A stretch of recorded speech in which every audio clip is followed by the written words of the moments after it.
Well, good morning and welcome to today's lecture in the Knowledge Miles series, celebrating the tenure of the 695th Lord Mayor, Professor Michael Manelli.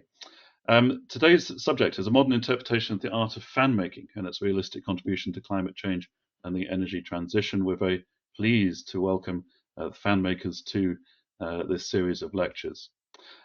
Just by way of introduction, my name is Mike Wardle. I'm CEO at ZN, and my job today is to moderate the session, keep us to time, and manage the Q&A towards the end. The program today is quite simple. After my very brief introductions, we'll invite Mike Laken to produce his keynote presentation, and there'll be a Q&A session towards the end. For those of you who haven't used GoToWebinar before, the way to ask a question or to make an observation is to find the question tab on your dashboard, type in the question, that'll come to us for field during the Q&A session. Please do put in your questions at any point during the presentation. You don't need to wait until we get to the Q&A session. If a thought strikes you, please put it in.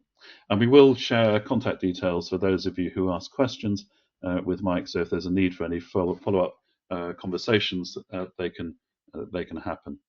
The session is being recorded today, so if there's something you missed and you want to go back and check out the detail, or if you have friends and colleagues who you think you might be interested in today's lecture, there'll be an opportunity to go back and watch that, and that video should be up and available within about 24 hours. So that's, I think, all by way of the housekeeping. It's my great pleasure to introduce Mike Laken. He's a geologist by profession and has spent 40 years in the energy sector, mostly on hydrocarbon exploration. And his passion for maintaining both the physical and natural world is his new passion. In particular, he's interested in finding a realistic path to energy transition, and that, I think, will be the focus of today's lecture. So Mike, over to you. Really looking forward to hearing your presentation, and the floor is yours. Mike, thank you very much indeed. And before I start, I apologise for the rather interesting hue around me, but I'm sure that hue is better than what's sitting behind me in my attic room at home. I decided to do it from home today because the office will be a bit busy, and other than my dog, which might bark, and I do apologise if that happens ahead of time, though I'm sure we're all used to that from the last 4 or 5 years of increased use of Zoom and the distractions at home. But anyway, my name's Mike Laken. As Mike has already said, I'm this year's master of the fan makers. I'm a geologist in the oil and gas business, and I am passionate interestingly, about transition. People always think because I'm a geologist and my 40-year career has been looking for oil and gas, that all I'm interested in is oil and gas. Yes, it's a passion, but I realise as a biologist too, that actually we do need to do something about transition. So the talk today is, hopefully everyone can see my screen, is let me just first introduce this link of fan making. Now, I'm sure most of you on the call will know what a livery company is, but in essence, when people ask me what a livery company is, the livery is actually the colour of our robes, a bit like a football team and a strip, which in the city of London, going back 600, 700, 800 years, bearing in mind the Michael Manelli, our current Lord Mayor, is our 695th Lord Mayor, which gives you a fair idea as to how old the city is. All the trades within the city of London formed over the centuries management unions, if you like, to maintain quality trade and ensure that the product they were producing of their trade was quality and manipulated appropriately in the city of London. Fan makers go back to the 1600s, but in 1709 we got our royal charter from Queen Anne. We're one of the last of the old companies, and in fact we're number 76 on the order of precedent, largely because until then fans imported from China and indeed from France were how most ladies in the city of London would have bought a fan, until the Huguenots, the Protestant French, got thrown out of Paris in the religious wars, came to London, set up business, and then the trade started in London. So we are one of the older liveries because of that Queen Anne Charter in 1709, but we have modern equivalents. I would argue today fans are probably more relevant, being a very sustainable way of keeping cool I would love to see more people using fans on the tube here in London or walking around. In fact, I go to dinners, I have a male fan, a black male fan. The number of masters that I meet and guests, and they're fanning themselves with a program. Why don't they have a van? So there is still the need for the old folded fan. There are still fan makers, but it's not an accessory everyone uses, but I think should. The modern interpretation of fans, of course, is jet engines, is air conditioning, and we have people involved with our livery that are in those industries. And now from the energy business, I'm introducing the new concept. When I invited myself to do this talk way back before Michael was Lord Mayor, he said, how are you going to connect fan making to the energy business? I said, well, the biggest reverse fan in the world is supposedly going to solve the energy crisis. So can it? Let's look at that. So big reverse fans are rapidly increasing the amount of energy they produce, which can substitute the more emissive fuels. And we'll talk about those in a bit, but only when it's windy. So sometimes if it's too windy, they have to turn the turbines off because it'll break them. If there's no wind at all, it doesn't work. So take, for example, the downside to wind. This is a snapshot I took from an app I have showing the amount of energy being used on a daily basis here in the UK in megawatts. This was Saturday, the 11th of February last year, where we went from using 50% wind to less than 10% in a 24-hour period because it wasn't windy. The only thing that could take up the slack in our current energy mix was gas, which is a hydrocarbon. So when I mention hydrocarbons, I mean oil and gas and different fractions of that. And there are unintended consequences of windmills. Firstly, they are made of complex hydrocarbons. So without hydrocarbons, you can't make windmills. Well, that's at the moment anyway. Innovation and science will see a difference to that. And here's a picture which most people are amazed of. Here's a little truck up here. Hopefully you can see my pointer. These are windmill blades cut up in the US being buried because they cannot be recycled. Most people don't know that, but go online and you can find lots of examples of this. So perhaps science and technology, which will be an increasing theme in this talk, will bring the innovation to make it more sustainable. Here in the Scandinavia, they're now building towers of wood. So innovation is something that will form a key part of transitioning. But let's look at transition in a little bit more detail. Here is the need to reduce CO2 emissions. The experts tell us to reduce the temperature increase in our climate so that we don't have runaway climate change. Well, if we look at the current use of the current energy mix, historically, coal has formed a huge part of energy. Everything we can do to get rid of coal will massively reduce the emissions. In fact, the statistics show that if you got rid of all the coal-fired power generation, we will have reduced the emissions by sufficient to match the experts' view that we can keep it within 2 degrees. Politically, that's not easy to do. But coal, gas, oil, nuclear and hydro to some degree, assuming there's enough water and rain, are, though emissive, they are secure. That means you can turn them off and on when you need it. As the last slide showed, solar and wind, or wind particularly in the last slide, if it's not windy, you can't generate it. So we're talking about security of energy. So I'm not saying that we shouldn't transition. Absolutely, we need to. But how are we going to do that? And the one thing that I'm a little bit frustrated about is the lack of investment in oil and gas because of this emotional content that we've got to get rid of the emissive fuels. But at the moment, there is nothing to replace it. A lot of oil and gas is still needed. I'm amazed when I go to the airport how many people are flying who want energy transition but don't want to make any change. So before we find the new innovations that can truly replace the huge amount of energy that comes from coal, increasingly gas and oil, gas being less emissive than oil, and potentially nuclear, which has very little emissions at all, if it's zero, is really, really important. There's a simple climate change dilemma. Population growth increases the need for more energy. So it's very unlikely we're going to need any less energy in the future. The demand is only going to increase. But to fit our decline target, as I said earlier, getting rid of coal could have changed that. But are we going to achieve that? China burns more coal than anywhere in the world, and they're still building coal-fired power stations because it's the only way they can generate the power they need today.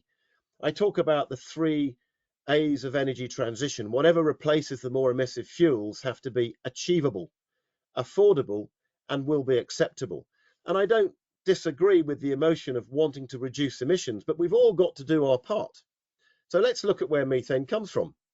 Substantially, it is a greenhouse gas which comes from transport, heating and cooling, manufacture and industry, agriculture. But what I want to highlight here, and yes, defending my own business, but also the need to keep finding hydrocarbons until the science catches up with what's going to replace it. We have to be responsible for change, and no one likes change. So when I was talking to my old school recently, I highlighted that every pair of trainers that they bought that they didn't need added 7 kilos of CO2 to the environment, which takes a tree 2 years to absorb. So when they buy a pair of trainers, do they plant a tree for every bit of CO2 related articles from manufacturing they buy? We are all responsible for reducing our carbon footprint. The UK is doing a very good job. It's can we collectively do it around the world? Let's look at the different sources of energy then. These are the current sources of energy, where conventional oil and gas provides 80% of the world's energy. Fracking. We will talk about fracking briefly. All it's doing is unlocking more hydrocarbons from depth in rock that isn't naturally got holes in it. So you're fracking it to release the gas. It is actually not as dangerous as everyone says, in the same way that outside in my road here in Ealing, 20 miles an hour is the new rate of travel that I'm allowed to drive in my car. Why? Because someone said less people are being killed. All we have to do is regulate properly, which we can advise on as an industry, how we can use fracking to release more gas. There's potentially 30 years worth of gas under our feet in the UK that we could exploit very safely to reduce the need to transport that around the world. That's a continuous discussion, but there is the science behind it to prove it rather than the emotion that we are suffering from. Coal bed methane. We have lots of coal. You can extract the methane that naturally seeps from coal and use that. But it is highly emissive. Nuclear, very emotional, but nuclear probably is the way we're going to generate all the secure, i.e. we switch it on when we need it, fuel in the future. Again, it's got a bad press, but there are modern, very modern interpretation designs for nuclear power stations, which are much more much safer than any of the Chernobyls or the Fukushimas. There's good reason as to why those were unsafe. The technology and the science can show how that can be used with zero emissions. So if we look at coal, probably the most emissive, get rid of that. Reduce our oil and gas, which produces 80%.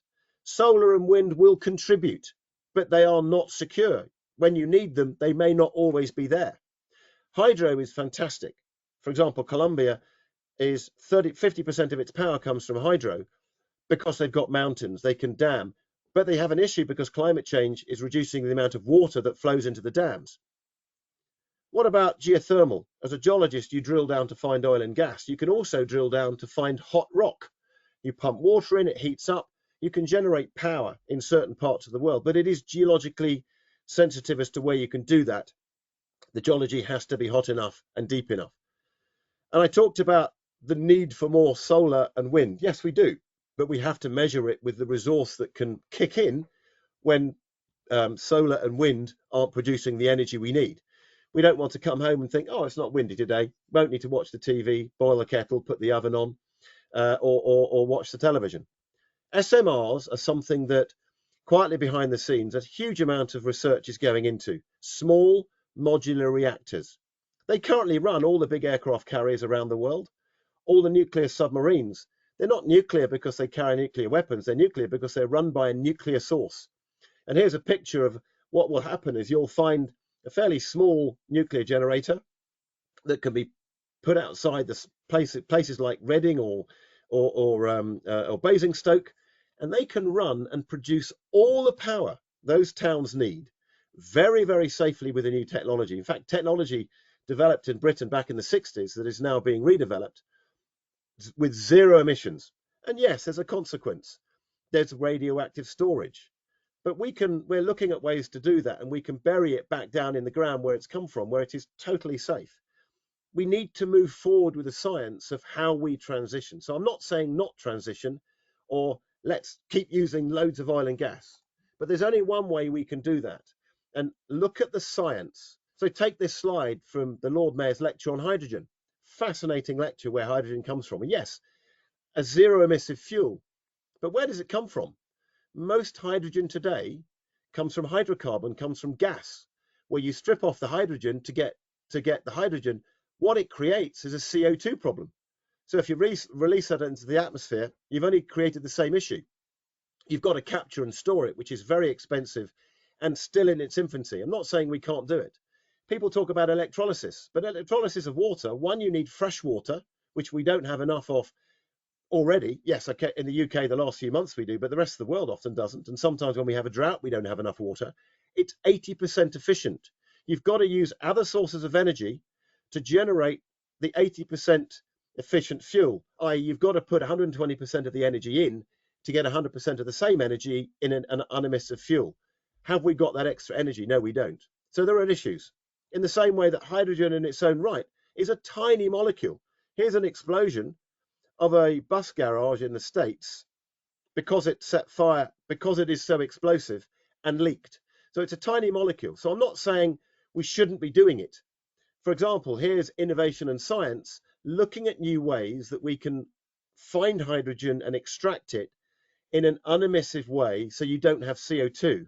So there's no doubt that hydrogen in the future will be an invaluable fuel where it can be used in industry to power trains and buses. But again, it's in its infancy. It can't be used immediately. It's not there. I'm going to defend my business for a second, the oil and gas business. The oil and gas business generates less than 5% of the world's emissions to create the fuel that everyone needs. I love this presentation here. This is fact. All the people complaining about the use of hydrocarbons, I get their story. I want to transition too. But without hydrocarbons, in our current world, in our current lifestyle, we can't operate. So we have to bring science to bring it in. So if everyone stopped using hydrocarbons, we wouldn't need to produce it, but there's nothing to replace it with. Peak oil demand is still to come. So in nearly 60 years, we use 750 billion barrels. In half the time to 2020, we use the same amount of oil. And it's predicted we still need the same amount of oil again before there is an ability to truly replace it with something that can replace it in the transition. Also, look at where we use that hydrocarbon. So in Asia, 2/3 of the world probably uses less than 2 barrels of oil per person a year. China uses 4. We in Europe use 8 to 9. America uses 15 to 20. Most of the world wants more energy, and the only way they can get that currently that is achievable is oil and gas. So we still need oil and gas. In the graph produced by Rystad, and I apologize to Rystad for not having their logo on here, this is where I got it from. We still need quite a lot of hydrocarbons which haven't yet been found to fill the gap if we are not to have an energy crisis. The energy crisis hasn't even started if this is going to happen. And this isn't just my emotion. These are scientific facts that I'm presenting to you today. So we still need hydrocarbons. We do need to transition. We are all involved. The biggest issues are near-term funding for all of what we're doing, including oil and gas, to fill the gap. Short-termism has always been an issue. And indeed, in the oil and gas business, there's massive knowledge loss because of the lack of funding over the last few years. So what's the solution? A greater involvement in the scientific knowledge that we have in the world. And just as a quick aside, these are the places in the world that we can go and find new hydrocarbons. That's my expertise as a geologist. But we don't have to go abroad. In Brockham in Surrey, lovely village just down the road, there's a tiny little oil field that's been producing since 1986. I met someone on a skiing holiday who lived in the village. She had no idea this was going on down the road. Her emotions said we shouldn't be doing it. But when I showed her what we were doing, she goes, wow, you can do it so we don't even know it's going on with the fuel I'm still using. So it's possible. And this is a story about fracking. We have so much gas in the UK that we could reduce the carbon footprint and the cost and maintain massive jobs if we were to be able to show the public we can do it safely, which we can. And my final point, with a little minute or so to go, The Lord Mayor's message is that London is not just about finance. There are, I understand, 180,000 scientists through the 70 higher education institutions, the 130 research institutes, and 24,000 businesses, which speak about 300 languages in the square mile, that can advise on scientific matters around the world. I would encourage anyone to look at London. If they're looking for knowledge miles, you can come to the square mile, the coffee house of knowledge, as the Lord Mayor talks about it. We are all here in London. Please do come to London, talk to the scientists, talk to the livery companies who have connections to your industry, like mine with fan making and oil and gas and energy. We're here available to advise you, if we're asked, on how we can do things with less emotion, more science, and hopefully make more money, and everyone be happier in the world today, because we're transitioning, but there's no lack of energy. I've had to race through that in 20 minutes. I hope I've got a clear message across. I'm more than happy to take questions, however contentious they may be. I'm equally happily to give you my website and my email address if people want to come and talk to me directly. So I hope you've learned something. It's been a pleasure talking with you.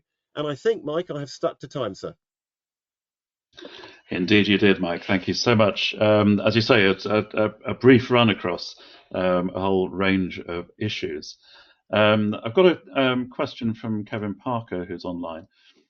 Just wondering, do you have any thoughts about how often there is zero wind across the whole of the UK, over the last 10, 20 years? I mean, in other words, where does wind, do you think, fit in the future energy mix?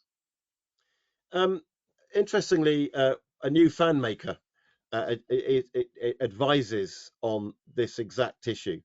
A company called What Logic, a lovely lady who's going to be joining the fan makers, Catherine Porter. She does a blog and works within government, advising governments. And from what I understand, what she highlights is that wind can definitely fulfill a reduction of the more emissive fuels. But you have to predict when that wind is going to drop, because remember, our grid has to work at 50 hertz, I'm told, and it's alternating current. The power you generate from wind is DC, and there's quite a direct current, and there's quite a process to, if suddenly the wind drops, which it can do, you need to have the other sources of energy ready to fill in the gap. In terms of wind in the UK, as we know from the last few days, it's been very, very windy. So I don't actually have the figures, but it's a very good question, Kevin, as to how many hours of wind that we can generate. There's a project that I'm marketing in my own business with a small onshore wind farm up in East Anglia. And I think the range is between 20 and 80%. So it's very rarely not windy, and it's very often not that windy, but when it is, it can be very, very strong. So there is probably a base load, as indicated by my graph, of being able to say that can produce a certain amount of energy. The key is having the backup energy, which may be more emissive, but it fills the gap to ensure you can boil your kettle. I'm not sure that answers your question specifically, because I don't know. But I think the best answer is there's a base load we can rely upon, but we need a structure which enables that 50 hertz of our grid, which if it falls outside of 1 or 2%, the grid breaks. So having a source of energy that can feed in rapidly when wind suddenly drops is absolutely essential, but it can reduce emissions. Thank you very much. Simon Coles asked a question. He said he often sees wind turbines, close by, which some are running and others are not, which presumably is down to demand. But as far as innovation goes, is the future energy storage to ride the peaks and troughs? Or again, what place does energy storage have in the mix? Absolutely. I think storage is one of the biggest issues. So, for example, if you have excess energy, you could electrolyze water, comfortable that it's costing more energy, but you don't need to use it. But you store the hydrogen for when you need it.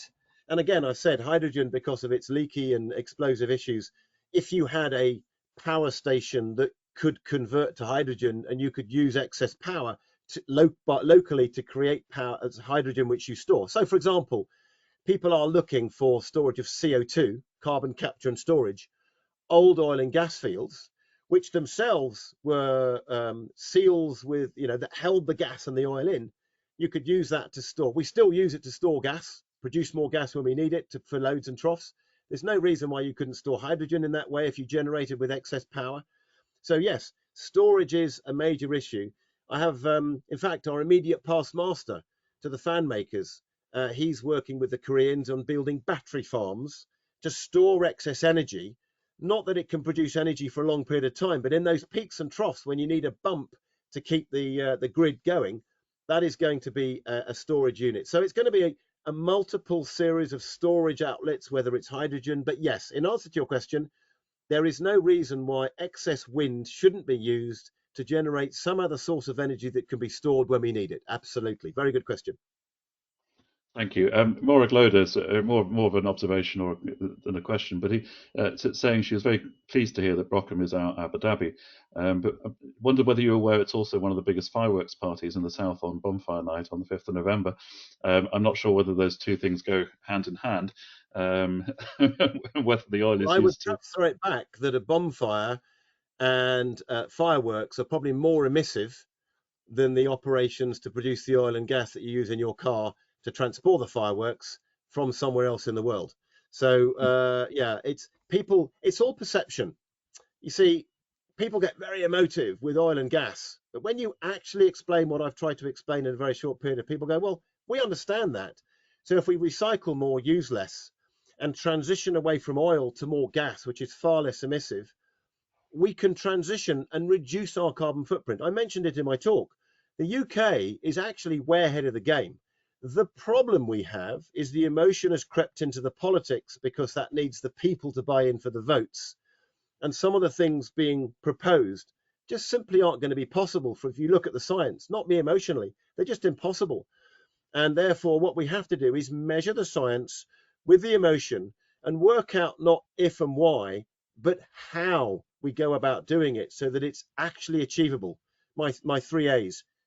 What replaces emissive fuels has to be achievable, it has to be affordable, and we have to make it acceptable. So yes, I suspect that there's far more concerns over an oil field catching fire that no one knows exists in a farm from other means than a firework. But I would argue fireworks are more emissive than the oil wells producing the energy we still desperately need. Thank you very much. Kevin Barker's come back just to ask whether you have a figure on how many years of oil and gas we have in current reserves, and how much CO2 will come from those. I mean, there's this whole question of, if we burn all the reserves we know about, sticking to between even 2 degrees is going to be very difficult. It is absolutely, and that's the issue. There is a massive dilemma. This whole the idea of net zero. I don't like the word net zero. It suggests that, or we're going to reduce carbon footprint to zero. No, it's a balancing of hydrocarbons. If we generate it, we need to capture it. We need to use less. So there's a mismatch in the emotion of using this whole concept of net zero. It is a balance of what you generate, you capture, so it doesn't go in the atmosphere. But in answer to your question, this graph comes from Rystad, a very well-respected intelligence agency. And what this graph shows is, if I'm showing it, the green line is the expected demand for hydrocarbons before they can be replaced by something else under the fastest energy transition program. So using all the knowledge they have, reducing hydrocarbons, we still need this area of pink that isn't existing. So the red and the orange is the known reserves of hydrocarbons in the world. So you can see 2023-24, by the time we get to 2030, the prediction is we will have half the hydrocarbons the world needs on the current basis. The world uses over 100 million barrels a day, every day, and that demand is only seen as increasing. What this graph suggests, we may only have reserves in the ground today that will support by 2030, 6 years time, 7 years time. Even if you take this figure and halve it, even if you have 25 million barrels a day we don't have in reserves today, we have a problem.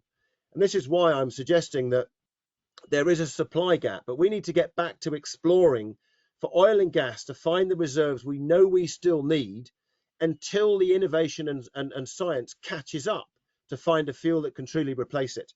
And whether we capture more carbon, whether we use more hydrogen, everything we do has to replace hydrocarbons, but it has to be achievable. At the moment, the energy crisis is upon us simply because we don't have enough hydrocarbons to fill the gap. I hope that answers your question. I think so. Mike, I think if you could show your screen again, people will be able to see that slide. Sorry, yeah, We were for off some the reason slide. it's not. It's come off again. There we go. Super. There we Yes. go. So, Just leave that up for a few minutes. That's so fine. just to say, this line here below the blue, the red, and the orange is the known sources and reserves of energy we have left in the world, and we've not been exploring for 7-8 years because they've said, oh, we don't need you, and our industry is decimated. We need to get back to finding enough hydrocarbons to fill the gap, and then once the gap is filled, assuming it can be, then we can hopefully find all the innovation that will kick in when the crisis happens, which inevitably, in my view, it will, to replace it far more rapidly. When there's a crisis in our world today, the innovation is phenomenal. Look what happened with the pandemic. And we can do it, but we need to fill that gap with hydrocarbons. And bearing in mind, you asked me to go and drill for oil today, it may be 5 to 10 years before we can produce it. We've got to go and drill a 6-inch hole where we can't see two miles down into the ground and try and find hydrocarbons. And 80% of all the wells we drill are not commercial because we are literally looking for a needle in a haystack, but that's my job. And it's been very successful over the last 40 years, but now it's becoming more difficult because no one has understood that we need to keep new hydrocarbons coming in until we find an achievable replacement. Christopher Barker's asked a question about the sort of the capacity market with respect to wind farms and the amount of industrial data center computation. And the question is actually, will the lack of available robust data in the pipeline affect the build schedule of future industrial plants? In other words, how do we deal with the uncertainty in terms of the data and where future energy is going to come from? I think it's a massive issue. I'm quite old fashioned at 61 and I still keep a lot of paper in my office, knowing that suddenly, or when I've had a power cut, I'm useless without my computer. If I've got paper with the really critical documentation I need for my business, my accounts, and other bits and pieces which are critical, I can still do some work. So I think it's a major issue. And you're used, and something that highlights, I believe in Ireland, Ireland is a place of increasing number of data centers, and they're converting brownfield sites and in greenfield sites for massive data centers. Within the next 10 years, I read somewhere, the use of electricity and energy in Ireland, 55% of the demand will not be for domestic and industrial. It will be to run their data centers because they use so much power. So yes, data centers are an issue.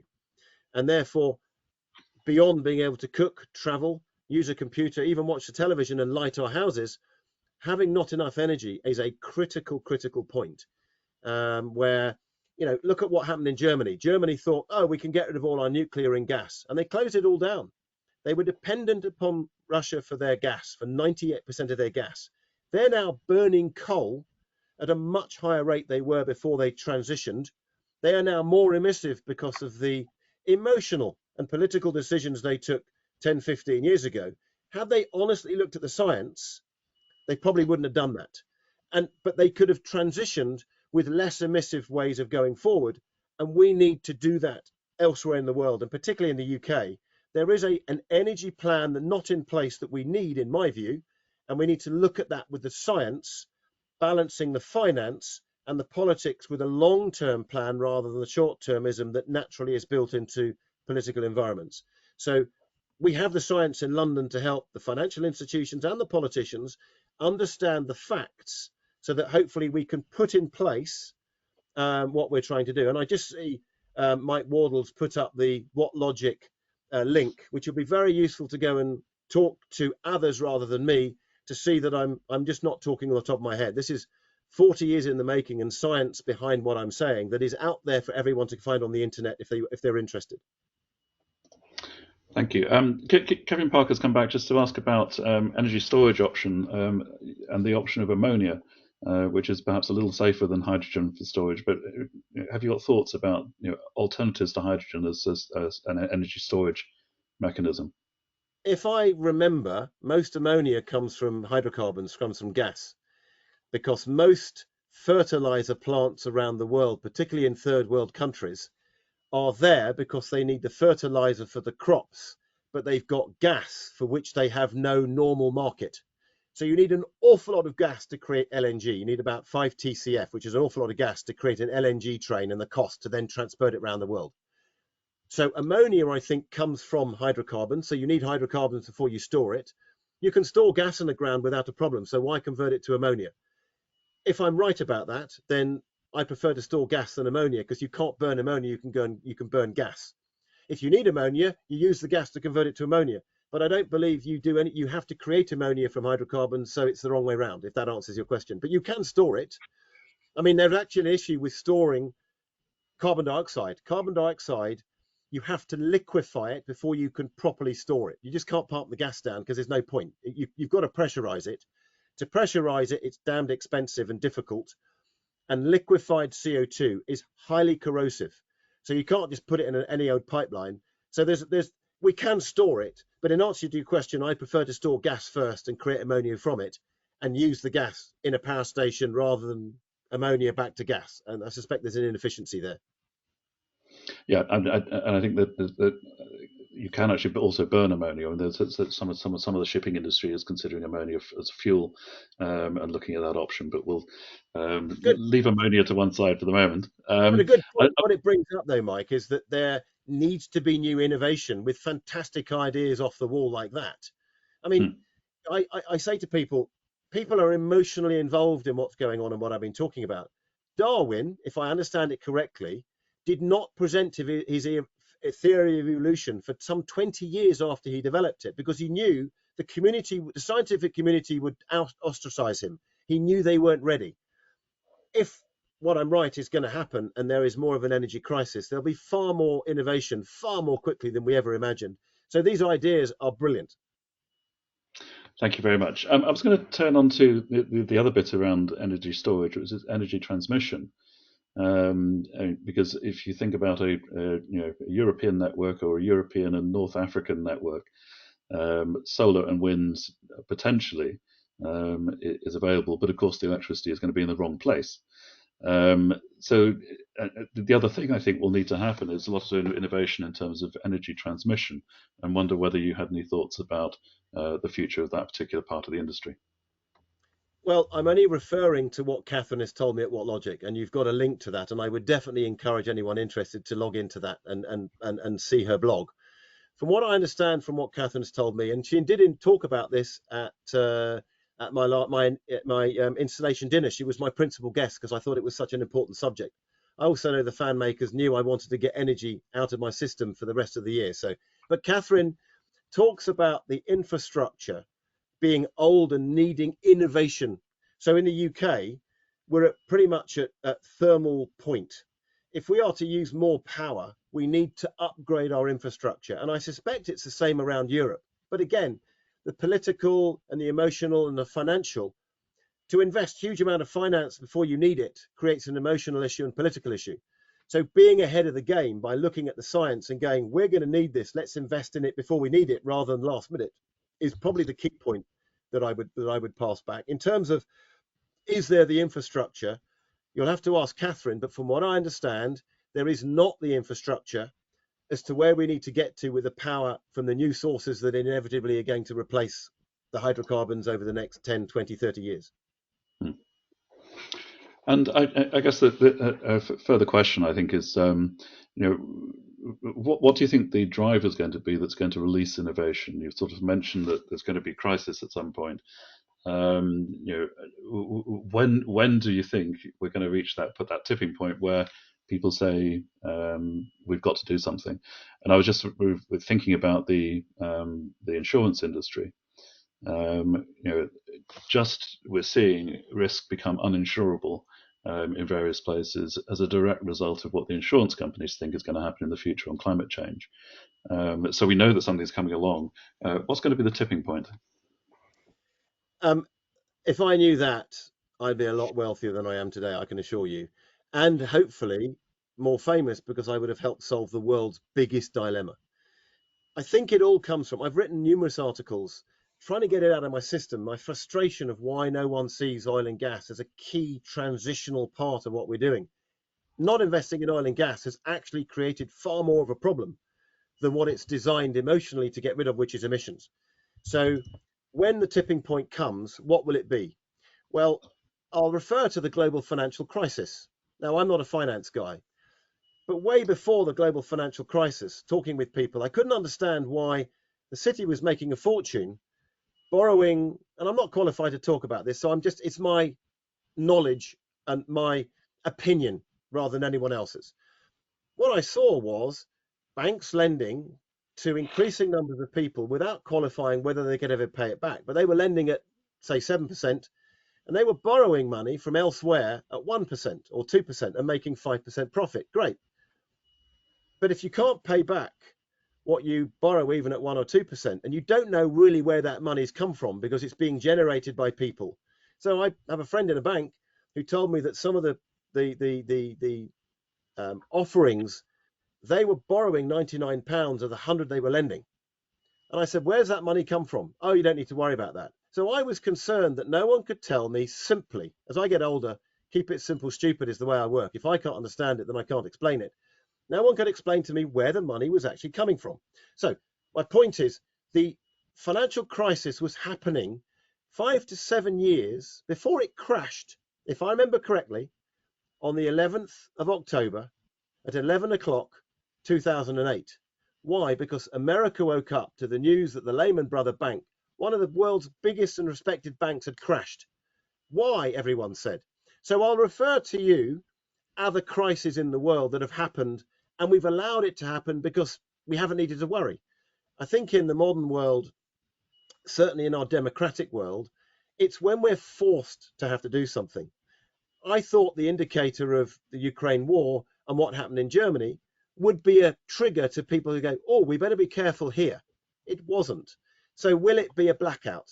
Will it be suddenly the wind dropping and there not being enough gas to power the power station, and there'll be a nuclear power station problem, and therefore there's not enough power to keep the grid in 50 hertz phase and it breaks, and suddenly half the UK has to go black, which the government has been planning for because they know it is a distinct possibility.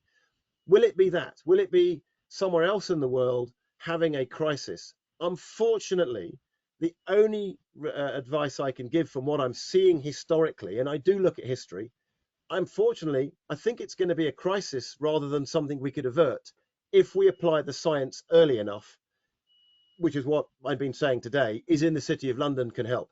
I'm sorry it's not the answer you perhaps want to hear, but it's my opinion based upon the facts that I'm seeing.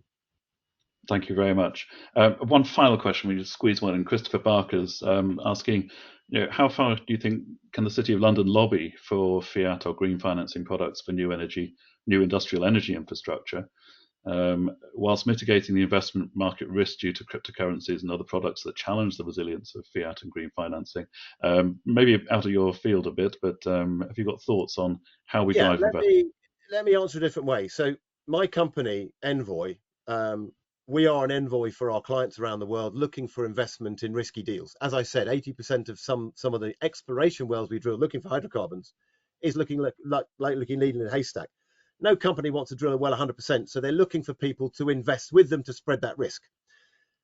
Historically, companies with production have made money, have invested that to find more oil and gas, make more money for their shareholders. There's a massive opportunity for investment in smaller companies who at the moment cannot raise money because of the green lobby.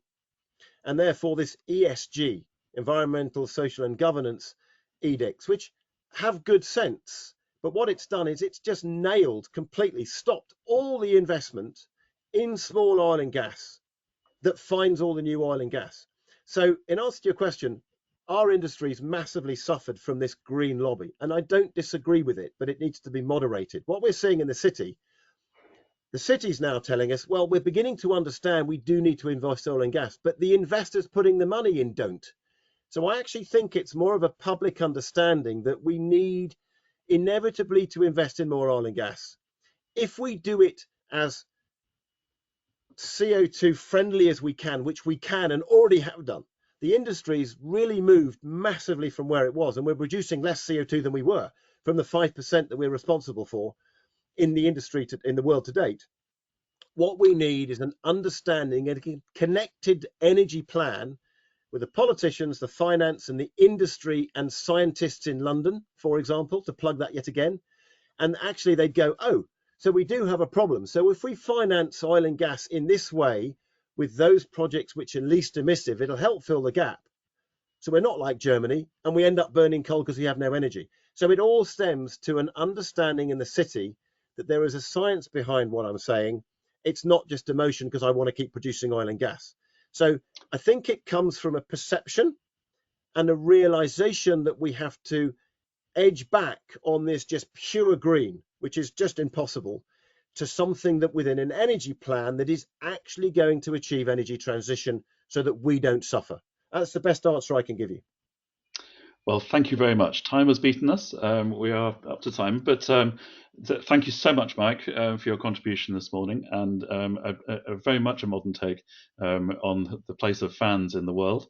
And if we just move on, Jacopo.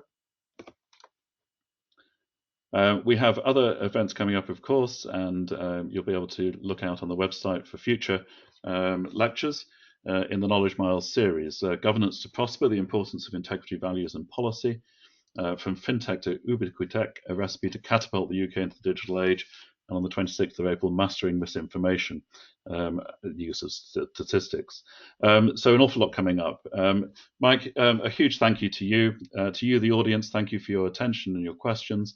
We look forward to seeing you at future events. Thank you so much. Thank you so much, both to the city, the Lord Mayor, and your company for having this opportunity. Thank you very much indeed. Thank you.